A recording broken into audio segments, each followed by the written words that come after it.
OLXত এবাৰ চাকৰিৰ বজাৰ এক্সিছ বেংকত খালী হৈছে পোষ্ট চাকৰি দিয়াৰ নামত প্ৰবঞ্চনাৰ জাল নিৰুপায় হৈ এগৰাকী শিক্ষিত যুৱতী আহিছে থানালৈ নিজৰ সকলো হাছতীয়া ধন হেৰুৱাই যুৱতীগৰাকী কাষ চাপিছে আৰক্ষীৰ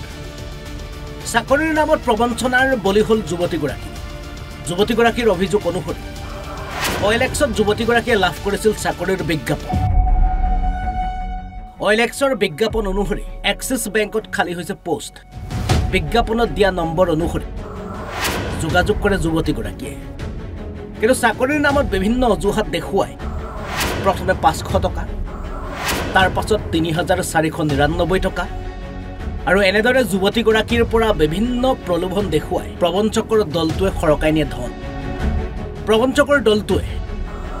অনলাইনত সাক্ষাৎকাৰ লৈ অনলাইনতে প্ৰেৰণ কৰে ভুৱা নিযুক্তি পত্ৰ অৱশেষত ধন হেৰুৱাই যুৱতীগৰাকীয়ে ন্যায় বিচাৰি কাষ চাপিছে ৰঙিয়া আৰক্ষী থানা OLXৰ এটা জবৰ কাৰণে এপ্লাই কৰিছিলোঁ কৰোঁতে তেখেতলোকে মোক 500 টকা এটা অনলাইন পে কৰি দিব দিলে মই দিলোঁ তাৰপিছত তেখেতে কৈছে কি বেলেগ ব্ৰাঞ্চৰ পৰা ফোন আহিব শিলচৰ ব্ৰাঞ্চৰ পৰা ফোনটো আহিল ফোনটো অহাৰ পিছত মোক কৈছে কি প্ৰথমতে ট্ৰেইনিঙৰ কাৰণে 3499 টকা লাগিব আৰু কোৱাৰ পিছত মই দিলোঁ সেইটো দিয়াৰ পিছত আকৌ কৈছে কি চেলাৰী একাউণ্ট ক্ৰিয়েট কৰাৰ কাৰণে লাগিব 7000 টকা মই 7000 টকাটো পে'মেণ্ট কৰি দিলোঁ তাৰপিছত মোক কৈছে কি কিহৰ পইচা দিছে কিবা দিছে এইবিলাক কৈ আছে কোৱাৰ পিছত মই কৈছোঁ কি পইচাটো মই দিছোঁ মোক পইচাটো ৰিফাণ্ড কৰি দিয়ক মইতো কামটো নকৰোঁ আপোনালোকৰ কামটো হোৱা নাই এতিয়ালৈকে মোক পইচাটো ৰিফাণ্ড কৰি দিয়া নাই তেখেতলোকে সন্দেহটো মানে ফাৰ্ষ্টতে কৈছিলে প্ৰাঞ্জল বৰা বুলি তাৰপিছত তেখেতৰ মই অকণমান ডিটেইলছটো জানাত গৌৰৱ শৰ্মা বৰা বুলি আছে তেখেতে শিলচৰ ব্ৰাঞ্চত জব কৰে বা এটা চাৰিআলি ব্ৰাঞ্চত এক্সিছ বেংকৰ OLXত এডভাৰটাইজটো পালোঁ পোৱাৰ যোগেদি মই সেনেকৈ এপ্লাই কৰিলোঁ ইণ্টাৰভিউটো মই অনলাইন যোগে লৈছে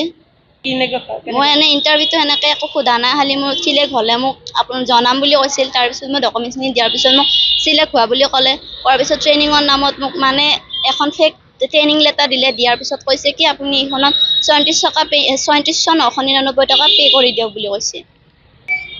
ফেক বুলি মানে মই এক্সিছ বেংকৰ বহুত কেইজন ছাৰক মই সুধিলোঁ যে এনেকৈ চেলাৰী একাউণ্ট ক্ৰিয়েট কৰিলে পইচা লয় নেকি ছাৰ কেইজনমানে ক'লে যে পইচা নলয় তোমালোকৰ পইচাটো এনেকৈ খাইছে বুলি ক'লে তেতিয়া মই গম পোৱা নাছিলোঁ কাৰণ মই এনেকুৱা প্ৰব্লেমত পৰি পোৱা নাছিলোঁ সেইকাৰণে মোৰ এড্ৰেছটো কেকেনিগুচি আৰু নাম কৃষ্ণা বৰা মাৰ নাম মালতী বৰা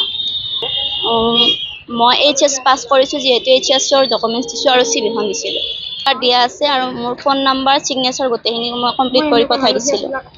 8812065619 7002038556 আৰু 8099971515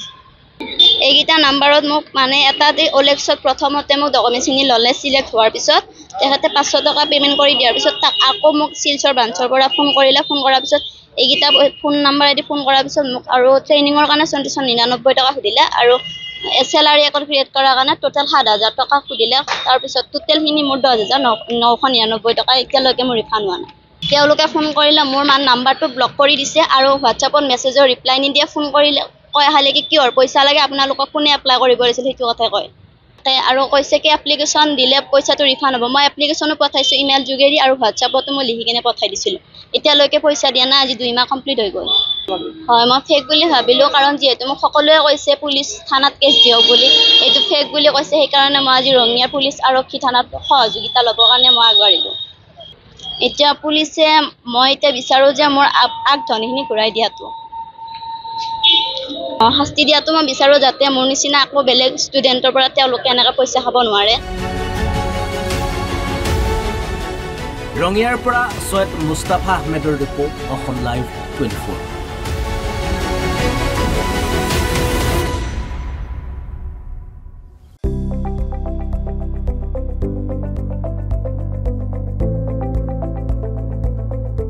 NB নিউজ